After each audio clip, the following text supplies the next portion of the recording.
Y como por la mayor parte sea la condición de las mujeres ser prestas y determinadas, aquella misma tarde atosigó a Isabela en una conserva que le dio, forzándola a que la tomase por ser buena contra las ansias de corazón que sentía. Poco espacio pasó después de haberla tomado cuando a Isabela se le comenzó a hinchar la lengua y la garganta, y a ponérsele de negridos los labios y enrojecérsele la voz, turbásele los ojos y apretásele el pecho, todas conocidas señales de haberle dado veneno. Acudieron las damas a la reina, contándole lo que pasaba, y certificando que la camarera había hecho aquel mal recaudo. No fue menester mucho para que la reina lo creyese, y así fue a ver a Isabela, que ya casi estaba expirando. Mandé llamar la reina con priesa a sus médicos, y en tanto que tardaban, la hizo dar cantidad de polvos de unicornio, con otros muchos antídotos que los grandes príncipes suelen tener prevenidos para semejantes necesidades. Vinieron los médicos y esforzaron los remedios, y pidieron a la reina hiciese decir a la camarera qué género de veneno la había dado,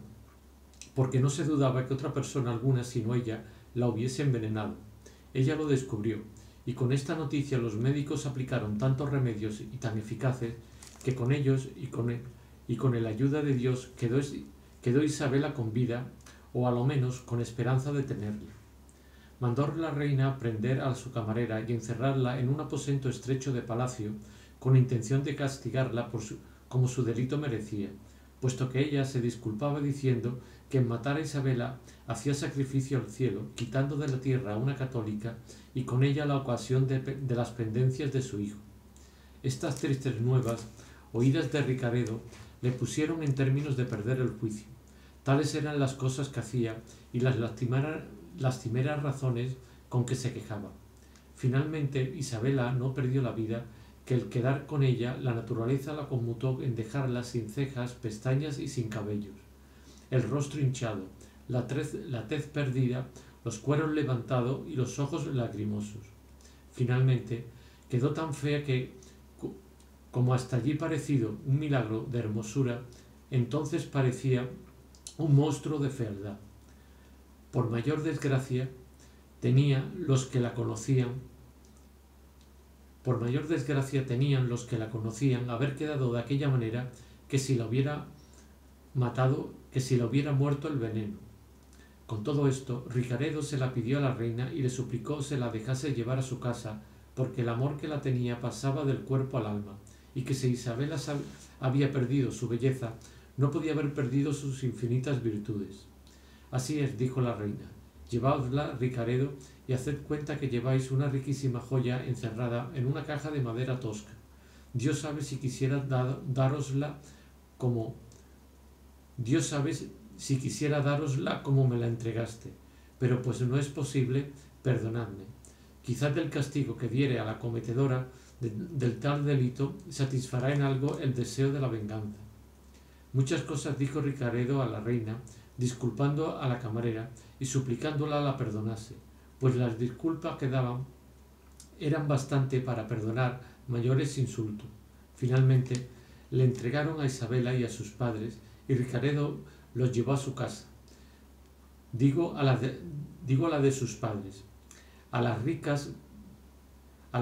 perlas y al diamante añadió otras joyas la reina y otros vestidos tales que descubrieron el mucho amor que a Isabela tenía, la cual duró 2 meses en su fealdad, sin dar indicio alguno de poder reducirse a su primera hermosura.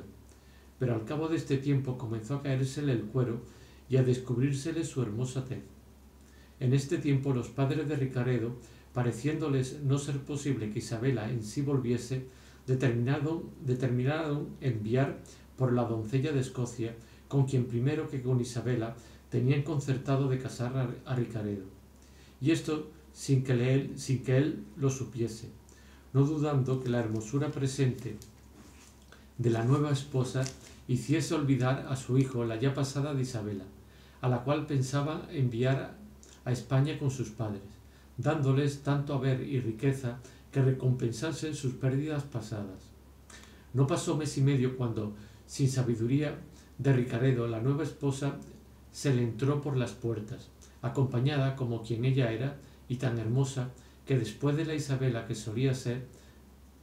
no había otra tan bella en todo Londres. Sobresaltóse Ricaredo con la improvista visita de la doncella y temió que el sobresalto de su venida había de acabar la vida de Isabela, y así, para templar este temor, se fue al lecho donde Isabela estaba y hallóla en compañía de sus padres, delante de los cuales dijo: Isabela de mi alma, mis padres, con el grande amor que me tienen, aún no bien enterados del mucho que yo tengo, han traído a casa una doncella escocesa con quien ellos tenían concertado de casarme antes que yo conociese lo que vales. Y esto, a lo que creo, con intención de la mucha belleza de esta doncella, borre de mi alma la tuya, que en ella estampada tengo. Yo, Isabela, desde el punto que te quise, fue con otro amor de aquel que tiene su fin y paradero en el cumplimiento del sensual apetito, que puesto que su corporal hermosura me cautivó los sentidos, tus infinitas virtudes me aprisionaron el alma, de manera que, si hermosa te quise, fea te adoro, y para confirmar esta verdad, dame esa mano. Y dándole ella a la derecha y asiéndola él con la suya, prosiguió diciendo: por la fe católica que mis cristianos padres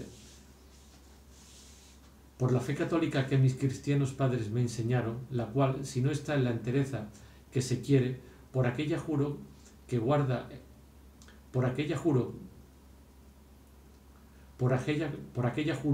el pontífice romano, que es la que yo en mi corazón confieso, creo y tengo, y por el verdadero Dios que nos está oyendo, te prometo, oh Isabela, mitad de mi alma, de ser tu esposo, y lo soy desde luego si tú quieres levantarme a la alteza de ser tuyo. Quedó suspensa Isabela con las razones de Ricaredo y sus padres atónitos y pasmados. Ella no supo qué decir ni hacer otra cosa que besar muchas veces las manos de Ricaredo y decirle con voz mezclada con lágrimas que ella le aceptaba por suyo y se entregaba por su esclava. Besóla Ricaredo en el rostro feo, no habiendo tenido jamás atrevimiento que llegase a él cuando hermoso. Los padres de Isabela solemnizaron con tiernas y muchas lágrimas las fiestas del desposorio. Ricaredo les dijo que él dilataría el casamiento de la escocesa, que ya estaba en casa, del modo que después verían, y cuando sus padres lo quisiesen enviar a España, a todos tres, no lo rehusasen, sino que se fuesen y la guardasen en Cádiz o en Sevilla 2 años, dentro de los cuales daba su palabra de ser con ellos si el cielo tanto tiempo le concedía de vida, y si de este término pasase, tuviesen por cosa certísima que algún grande impedimento o la muerte, que era lo más cierto, se había opuesto a su camino. Isabela le respondió que no sólo 2 años le aguardaría, sino todos aquellos de su vida, hasta estar enterada que él no la tenía, porque en el punto que esto supiese, sería el mismo de su muerte. Con estas tiernas palabras se renovaron las lágrimas de todos, y Ricaredo salió a decir a sus padres como en ninguna manera no se casaría ni daría la mano a su esposa, la escocesa, sin haber primero ido a Roma a asegurar su conciencia. Tales razones supo decir a ellos y a los parientes que habían venido con Clisterna, que así se llamaba la escocesa, que como todos eran católicos, fácilmente las creyeron. Y Clisternas se contentó de quedar en casa de su suegro hasta que Ricardo volviese, el cual pidió de término 1 año. Esto ansí puesto y concertado, Clotaldo dijo a Ricaredo cómo determinaba enviar a España a Isabela y a sus padres, si la reina les daba licencia. Quizá los aires de la patria apresurarían y facilitarían la salud que ya comenzaba a tener. Ricaredo, por no dar indicio de sus designios, respondió tibiamente a su padre que hiciese lo que mejor le pareciese. Solo le suplicó que no quitase a Isabela ninguna cosa de las riquezas que la reina le había dado. Prometióselo Clotaldo, y aquel mismo día fue a pedir licencia a la reina, así para casar a su hijo con Clisterna, como para enviar a Isabela y a sus padres a España. De todo se contentó la reina, y tuvo por acertada la determinación de Clotaldo, y aquel mismo día, sin acuerdo de letrados y sin poner a su camarera en tela de juicio, la condenó en que no sirviese más su oficio, y en 10.000 escudos de oro para Isabela, y el conde Ernesto, por el desafío, le desterró por 6 años de Inglaterra. No pasaron 4 días cuando ya Ernesto se puso a punto de salir a cumplir su destierro, y los dineros estuvieron juntos. La reina llamó a un mercader rico que habitaba en Londres y era francés, el cual tenía correspondencia en Francia, Italia y España, el cual entregó los 10.000 escudos y le pidió cédulas para que se los entregasen al padre de Isabela en Sevilla, en otra plaza de España. El mercader, descontados sus intereses y ganancias, dijo a la reina que las daría ciertas y seguras para Sevilla sobre otro mercader francés, su correspondiente, en esta forma, que él escribiría a París para que allí se hiciesen las cédulas por otro correspondiente suyo, a causa que rezasen las fechas de Francia y no de Inglaterra, por el contrabando de la comunión de los dos reinos, por el contrabando de la comunicación de los dos reinos, y que bastaba llevar una letra de aviso suya sin fecha con sus contraseñas para que luego diese el dinero al mercader de Sevilla, que ya estaría avisado del de París. En resolución, la reina tomó tales seguridades del mercader que no dudó de ser cierta la partida, y no contenta con esto, mandó llamar a un patrón de una nave flamenca que estaba para partirse otro día a Francia, a solo tomar en algún puerto de ella testimonio para poder entrar en España, a título de partir de Francia y no de Inglaterra, al cual pidió encarecidamente llevase en su nave a Isabel y a sus padres, y con toda seguridad y buen tratamiento los pusiese en un puerto de España, al primero a do llegase. El patrón, que deseaba contentar a la reina, dijo que sí haría, y que los pondría en Lisboa, Cádiz o Sevilla. Tomados pues los recaudos del mercader, envió la reina a decir a Clotaldo no quitase todo lo que ella le había dado, así de joyas como de vestido. Otro día vino Isabela y sus padres a despedirse de la reina, que los recibió con mucho amor. Dióle la reina la carta del mercader y otras muchas dádivas, así de dineros como de otras cosas de regalo, para el viaje. Con tales razones se lo agradeció Isabela, que de nuevo dejó obligada a la reina para hacerle siempre mercedes.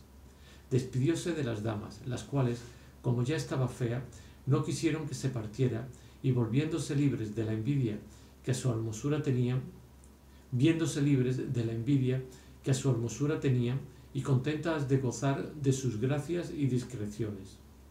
Abrazó la reina a los tres, y encomendándolos a la buena ventura y al patrón de la nave, y pidiendo a Isabela le avisase de su buena llegada a España, y siempre de su salud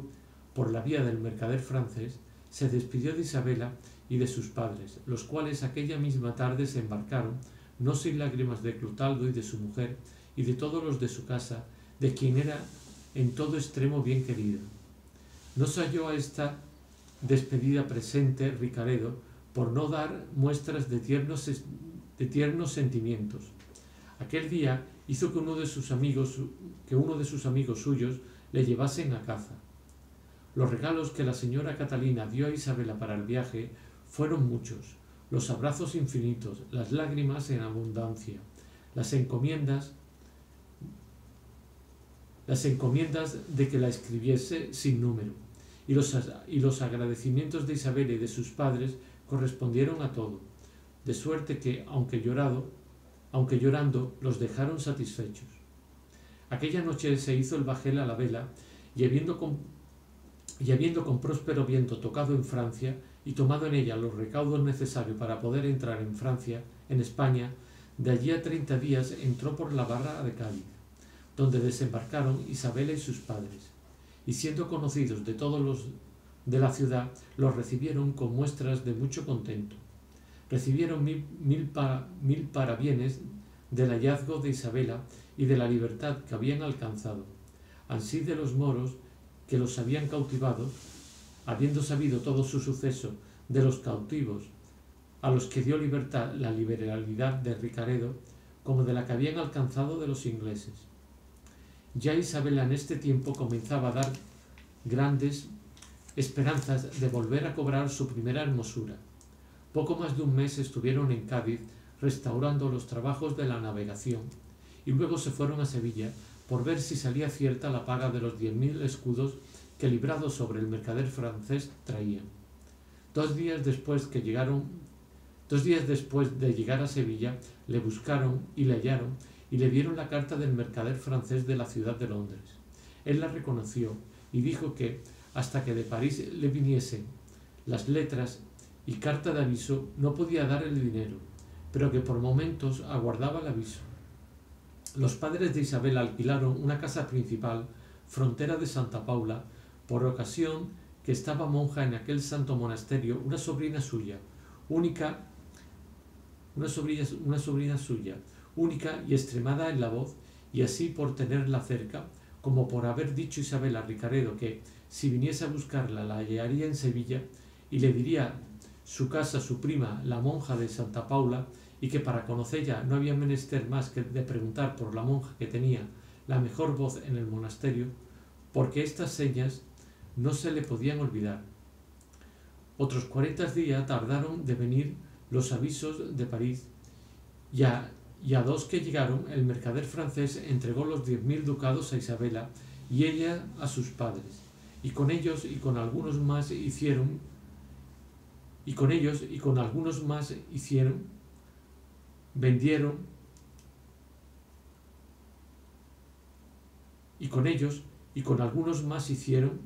vendiendo algunas de las muchas joyas de Isabela, volvió su padre a ejercitar su oficio de mercader, no sin admiración de los que sabían sus grandes pérdidas. En fin, en pocos meses fue restaurado su perdido crédito y la belleza de Isabel volvió a su ser primero, de tal manera que, en hablando de hermosas, todos daban el lauro a la española inglesa, que tanto por este nombre como por su hermosura eran de toda la ciudad conocida. Por la orden del mercader francés de Sevilla, escribieron Isabela y sus padres a la reina de Inglaterra su llegada, con los agradecimientos y sumisiones que requerían las muchas mercedes de ellas recibidas. Asimismo, escribieron a Clotaldo y a su señora Catalina, llamándolos Isabela padres y sus padres señores. De la reina no tuvieron respuesta, pero de Clotaldo y de su mujer sí, donde les daban el parabién de la llegada a salvo y los avisaban cómo su hijo Ricaredo, otro día después que ellos se hicieron a la vela, se había partido a Francia y de allí a otras partes donde le convenía ir para seguridad de su conciencia, añadiendo a estas otras razones y cosas de mucho amor y de muchos ofrecimientos. A la cual carta respondieron con otra no menos cortés y amorosa que agradecida. Luego imaginó Isabela que de haber dejado Ricaredo a Inglaterra,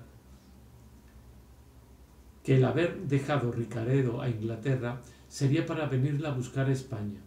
y alentada con esta esperanza vivía la más contenta del mundo y procuraba vivir de manera que, cuando Ricardo llegase a Sevilla, antes le diese en sus oídos la fama de sus virtudes que el conocimiento de su casa. Pocas o ninguna vez salía de su casa sino para el monasterio. No ganaba otros jubileos que aquellos que en el monasterio se ganaban. Desde su casa y desde su oratorio andaban con el pensamiento los viernes de Cuaresma, la Santísima Estación de la Cruz y los 7 venideros del Espíritu Santo. Jamás visitó el río, ni pasó a Triana, ni vio el común regocijo en el campo de Tablada y Puerta de Jerez el día, si le hace claro, de San Sebastián, celebrado de tanta gente que apenas se puede reducir a número. Finalmente, no vio regocijo público ni otra fiesta en Sevilla. Todo lo libraba en su recogimiento y en sus oraciones y buenos deseos, esperando a Ricaredo. Este su grande retraimiento tenía abrasados y encendidos los deseos no sólo de los pisaverdes del barrio, sino de todos aquellos que una vez la hubiesen visto. De aquí nacieron músicas de noche en su calle y carreras de día. De este no dejar verse y desearlo muchos, crecieron las alhajas de las terceras, que prometieron mostrarse primas y únicas en solicitar a Isabela. Y no faltó quien se quiso aprovechar de lo que llaman hechizos, que no son sino embustes y disparates. Pero a todo esto estaba Isabela como roca de manantial, como roca en mitad de la mar, que la tocan pero no la mueven las olas ni los vientos. Año y medio era ya pasado cuando la esperanza propicua de los 2 años por Ricaredo prometidos comenzó con más ahínco que hasta allí a fatigar el corazón de Isabela. Y cuando ya le parecía que su esposo llegaba y que le tenía ante los ojos y le preguntaba qué impedimentos le habían detenido tanto, cuando ya llegaban a sus oídos las disculpas de su esposo, y cuando ella le perdonaba y le abrazaba, y como a mitad de su alma le recibía, llegó a sus manos una carta de la señora Catalina, fechada en Londres 50 días había, venía en lengua inglesa, pero leyéndola en español vio que así decía: Hija de mi alma, bien conociste a Guillarte, el paje de Ricaredo. Este se fue con él al viaje, que por otra te avisé, que Ricaredo a Francia y otras partes había hecho el segundo día de su partida. Pues este Guillarte, a cabo de 10 y 6 meses que no habíamos sabido de mi hijo, entró ayer por nuestra puerta con nuevas que el conde Ernesto había muerto a traición en Francia a Ricaredo. Considera, hija, cuál quedaríamos su padre y yo, y su esposa con tales nuevas. Tales digo, que aún no nos dejaron poner en duda nuestra desventura. Lo que Clotaldo y yo te rogamos otra vez, hija de mi alma, es que encomiendes muy de veras a Dios la de Ricaredo, que bien merece este beneficio el que tanto te quiso, como tú sabes. También pedirás a nuestro Señor nos dé a nosotros paciencia y buena muerte, a quien nosotros también pediremos y suplicaremos te dé a ti y a tus padres largos años de vida. Por la letra y por la firma no le quedó que dudar a Isabela para no creer la muerte de su esposo. Conocía muy bien al paje Guillarte y sabía que era verdadero, y que de suyo no habría querido ni tenía para qué fingir aquella muerte, ni menos su madre, la señora Catalina, la habría fingido por no importarle nada enviarle nuevas de tanta tristeza. Finalmente, ningún discurso que ninguna cosa que imaginó le pudo quitar del pensamiento a no ser verdadera la muerte de su desventura. Acababa de leer la carta sin derramar lágrimas ni dar señales de doloroso sentimiento, con sesgo rostro y al parecer con sosegado pecho. Se levantó de un estrado donde estaba sentada y se entró en un oratorio y, hincándose de rodillas ante la imagen de un devoto crucifijo, hizo voto de ser monja, pues lo podía ser teniéndose por vida. Sus padres disimularon y encubrieron con discreción la pena que les había dado de triste nueva, por poder consolar a Isabela en la amargura que sentía, la cual, casi como satisfecha de su dolor, templándose con la santa y cristiana resolución que había tomado, ella consolaba a sus padres, a los cuales descubrió su intento, y ellos lo aconsejaron que no le pusiese en ejecución hasta que pasasen los 2 años que Ricaredo había puesto por término a su venida, que con esto se confirmaría la verdad de la muerte de Ricaredo, y ella con más seguridad podría mudar de estado. Así lo hizo Isabela, y los 6 meses y medios que quedaban para cumplirse los 2 años los pasó en ejercicios de religiosa y en concertar la entrada del monasterio, habiendo elegido el de Santa Paula, donde estaba su prima. Pasóse el término de los 2 años, y llegóse el día de tomar el hábito, cuya nueva se extendió por la ciudad, y de los que conocían de vista a Isabela, y de aquellos que por sola su fama se llenó, el monasterio y la poca distancia que de él a la casa de Isabel había, y convidando su padre a sus amigos y a aquellos otros, hicieron a Isabela uno de los más honrados acompañamientos que en semejantes actos se habían visto en Sevilla. Hallóse en él el asistente y el provisor de la iglesia y vicario del arzobispo, con todas las señoras y señores de título que había en la ciudad. Tal era el deseo en que todos había de ver el sol de la hermosura de Isabela, que tantos meses se les había eclipsado, y como es costumbre de las doncellas que van a tomar el hábito, ir lo posible galanas y bien compuesta, como quien en aquel punto echa el resto de la bizarría y se descarta de ella. Quiso Isabela ponerse la más bizarra que le fue posible, y así se vistió con aquel vestido mismo que llevó cuando fue a ver a la reina de Inglaterra, que ya se ha dicho cuán rico y cuán vistoso era. Salieron a luz las perlas y el famoso diamante con el collar y cintura, que asimismo era de mucho valor. Con este adorno y con su gallardía, dando ocasión para que todos alabasen a Dios en ella, salió Isabela de su casa a pie, que al estar tan cerca del monasterio excusó los coches y carrozas. El concurso de las gentes fue tanto que le pasó de no haber entrado en los coches, que no le daban lugar de llegar al monasterio. Unos bendecían a sus padres, otros al cielo, que de tanta hermosura la había dotado. Unos se empinaban para verla, otros, habiéndola visto una vez, corrían adelante por ver la otra. Y el que más solícito se mostró en esto, y tanto que muchos echaron de ver en ello,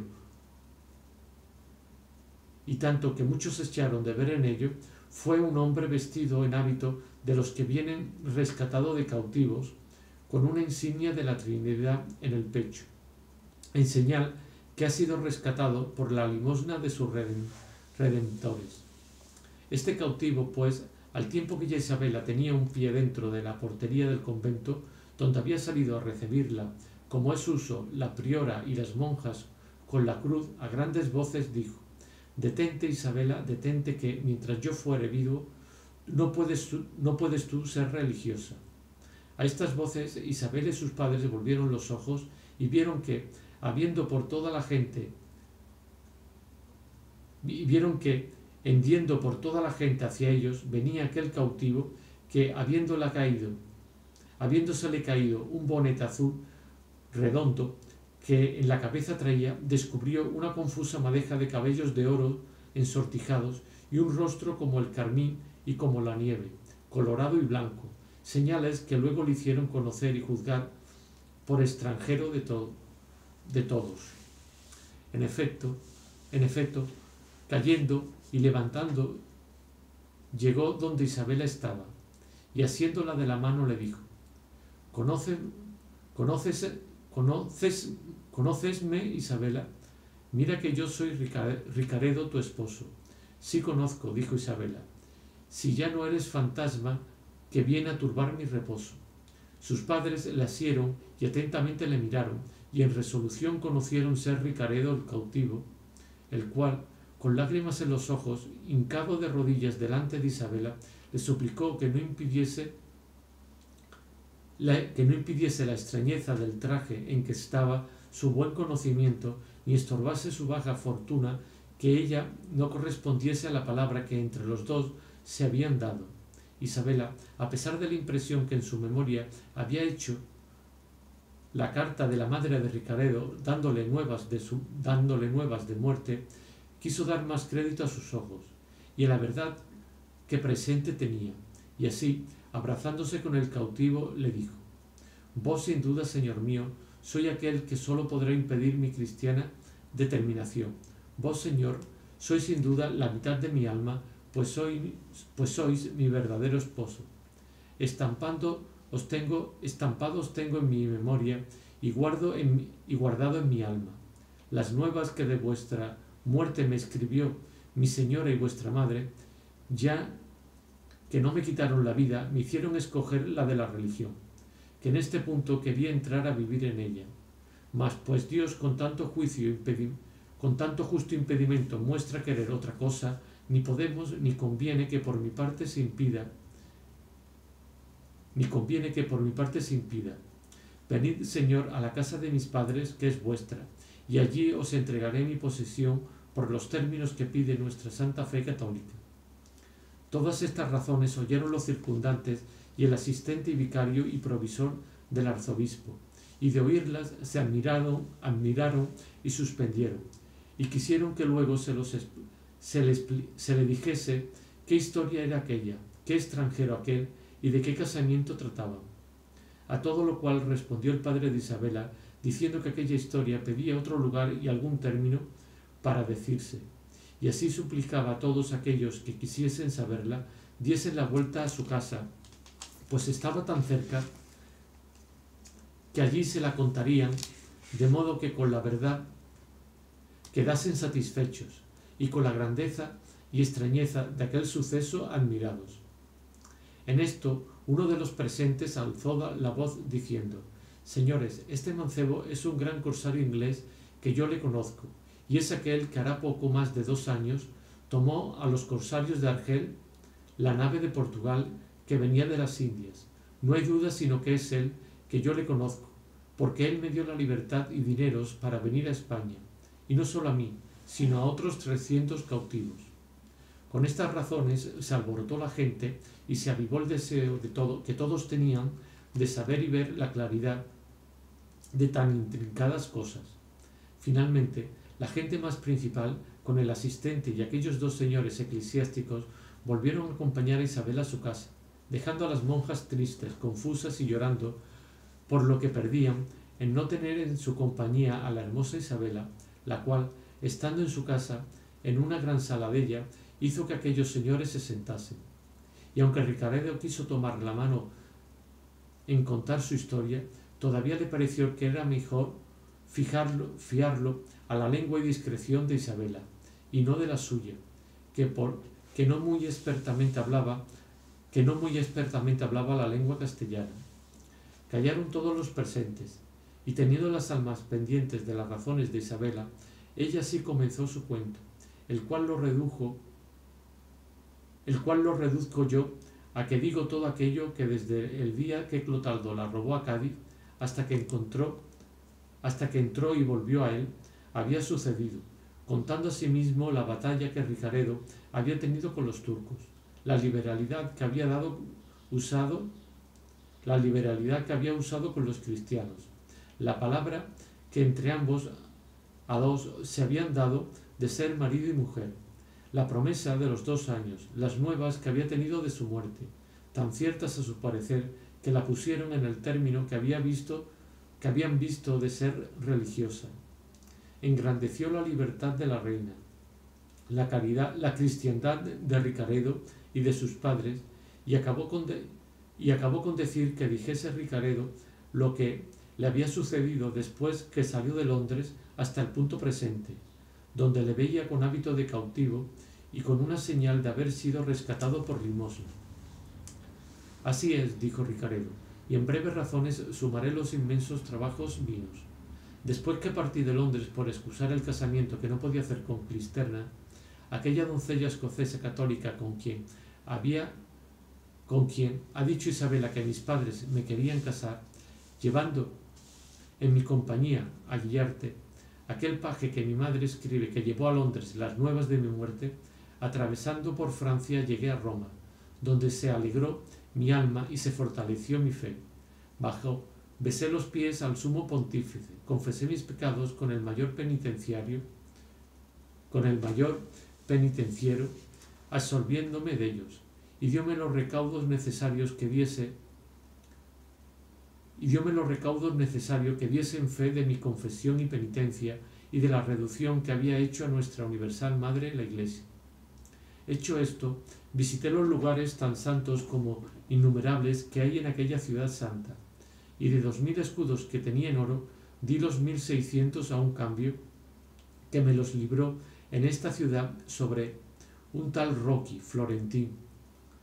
Con los 400 que me quedaron, con intención de venir a España, me partí para Génova, donde había tenido nuevas que estaban 2 galeras de aquella señoría que partía para España. Llegué con Guilarte,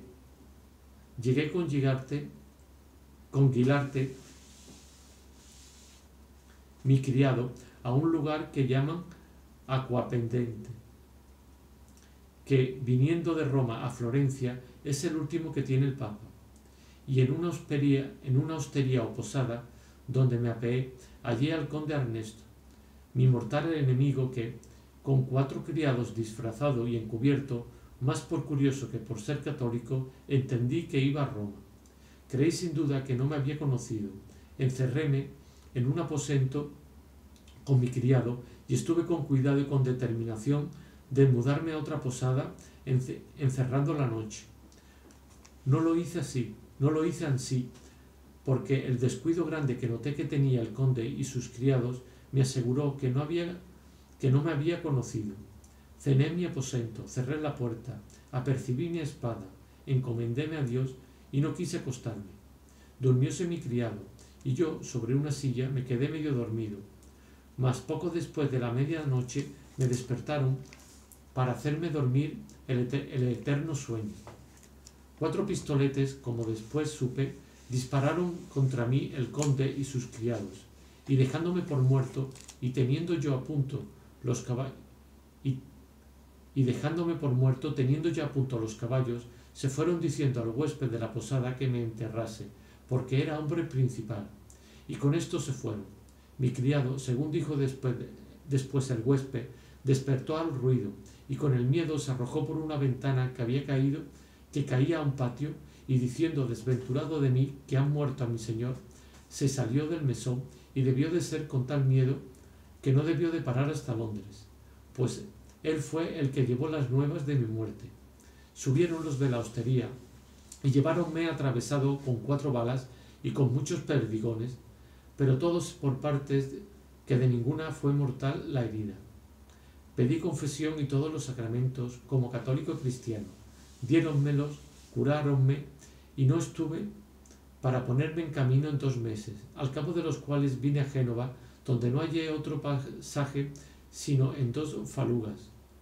que fletamos yo y otros 2 principales españoles, la una que fuese delante descubriendo, y la otra donde nosotros fuésemos. Con esta seguridad nos embarcamos, navegando tierra a tierra, con intención de no engolfarnos, pero llegamos a un paraje que llaman las 3 Marías, que es en la costa de Francia. Yendo en nuestra primera faluga, descubriendo, a deshora salieron de una cala 2 goletas turquescas, y tomándonos la una a la mar y la otra a la tierra, cuando íbamos a embestir a ella, nos cortaron el camino y nos cautivaron. Entrando en la goleta, nos desnudaron hasta dejarnos en carnes, despojaron las fagulas de cuanto llevaban, y dejáronlas embestir en tierra, sin echallas a fondo, diciendo que aquellas les servirían otra vez de traer otra galima, que con este nombre llaman ellos a los despojos que de los cristianos toman. Bien se me podrá creer si digo que sentí en el alma mi cautiverio, y sobre todo la pérdida de los recaudos de Roma, donde en una caja de lata los traía, con la cédula de los 1600 ducados, mas la buena suerte quiso que viniese a manos de un cristiano cautivo español, que los guardó, que si viniera a poder de los turcos, por lo menos había de dar por mi rescate lo que rezaba la cédula, que ellos averiguarían cuya era. Trujéronnos a Argel, donde hallé que estaban rescatando los padres de la Santísima Trinidad. Hablélos, díjeles quién era, y movidos de caridad, aunque yo era extranjero, me rescataron en esta forma. Me dieron por mí 300 ducados. Los 100 luego, y los 200 cuando volviese el bajel de la limosna a rescatar al Padre de la Redención, que se quedaba en Argel empeñado en 4000 ducados, que había gastado más de lo que traía, porque a toda esta misericordia y liberalidad se extiende la caridad de estos padres que dan su libertad por la ajena y se quedan cautivos para rescatar los cautivos. Por añadidura del bien de mi libertad, hallé la caja perdida con los recaudos y la célula. Mostrésela al bendito Padre que me había rescatado y ofrecíle 500 ducados más de mi rescate para ayudar de su empeño. Casi un año se tardó en volver la nave de la limosna, y lo que en este año me pasó, a poderlo contar ahora, fuese otra nueva historia. Solo diré que fui conocido de uno de los 20 turcos que di libertad con los demás cristianos ya referidos, y fue tan agradecido y tan hombre de bien que no quiso descubrirme, porque a conocerme los turcos por aquel que había echado a fondo sus 2 bajeles y quitándoles de sus manos la gran nave de la India, o me presentaran al gran turco o me quitaran la vida, y de presentarme al gran señor redundara no tener libertad en mi vida. Finalmente, el Padre Redentor vino a España conmigo y con otros 50 cristianos rescatados. En Valencia hicimos la procesión general y desde allí cada uno se partió donde más le plujo con las insignias de su libertad, que son estos habiticos. Hoy llegué a esta ciudad con tanto deseo de ver a Isabela, mi esposa, que, sin detenerme a otra cosa, pregunté por este monasterio donde me habían de dar nuevas de mi esposa. Lo que en él me ha sucedido ya se ha visto. Lo que queda por ver son estos recaudos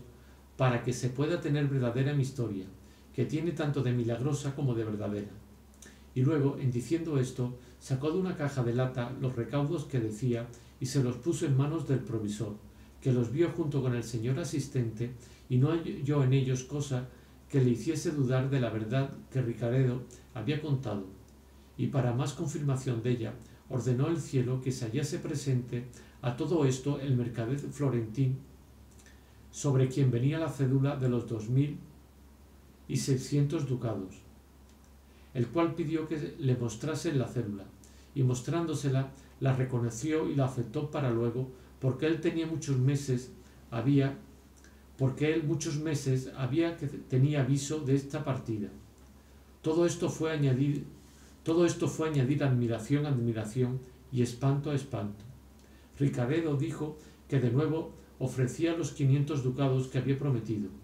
Abrazó el asistente a Ricaredo y a sus padres de Isabela y a ella, ofreciéndoselos todos con corteses razones. Lo mismo hicieron los 2 señores eclesiásticos y rogaron a Isabela que pusiese toda aquella historia por escrito para que la leyese su señor arzobispo, y ella lo prometió. El gran silencio que todos los circundantes habían tenido escuchando el extraño caso se rompió en dar alabanzas a Dios por sus grandes maravillas y dando desde el mayor hasta el más pequeño el parabién a Isabela, a Ricaredo y a sus padres. Y dando desde el mayor hasta el más pequeño el parabién a Isabela, a Ricaredo y a sus padres, los dejaron. Y ellos suplicaron al asistente honrase sus bodas, que de allí a 8 días pensaban hacerlas. Holgó de hacerlo así el asistente, y de allí a 8 días, acompañado de los más principales de la ciudad, se halló en ellas. Por estos rodeos y por estas circunstancias, los padres de Isabela cobraron su hija y restauraron su hacienda, y ella, favorecida del cielo y ayudada de sus muchas virtudes, a despecho de tantos inconvenientes, halló marido tan principal como Ricaredo, en cuya compañía se piensa que aún hoy vive en las casas que alquilaron Frontero de Santa Paula, que después las compraron de los herederos de un hidalgo burgalés que se llamaba Hernando de Cifuentes. Esta novela no podría enseñar cuánto puede la virtud y cuánto la hermosura, que son bastante justas y cada una de por sí a enamorar aún hasta los mismos enemigos, y de cómo sabe el cielo sacar de las mayores adversidades nuestros mayores provechos.